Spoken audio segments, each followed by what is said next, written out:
Hank Tepper multiplie ses efforts pour garder la tête hors de l'eau depuis son retour au pays. L'homme a croupi dans une prison au Liban pendant 373 jours. Et depuis, les affaires vont de mal en pis. Il a coupé sa production de pommes de terre de moitié.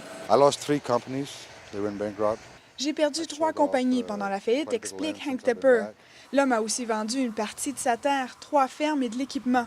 Aujourd'hui, il poursuit Ottawa pour 16,5 millions de dollars.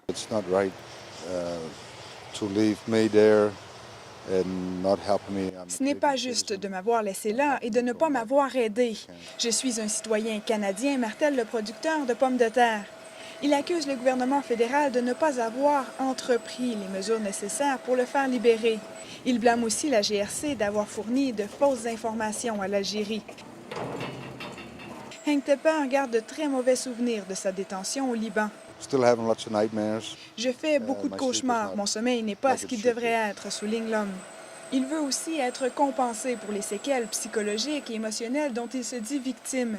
Ses employés appuient ses démarches. J'aimerais qu'il s'en tire bien, là. Cette valeur qui est arrivée, là. Le Néo-Brunswickois reste amer de la façon dont les choses se sont déroulées. Je n'ai fait qu'exporter des pommes de terre, je n'ai rien fait de mal, rappelle l'agriculteur. Hank Tepper a été arrêté le 23 mars 2011. Il est accusé d'avoir exporté en Algérie des pommes de terre avariées, d'avoir falsifié des documents. Hank Tepper est conscient que les procédures judiciaires peuvent être très longues, mais il n'a pas l'intention de baisser les bras. Il est prêt à attendre le temps qu'il faudra. Marie-Pierre Beaubien, à Drummond.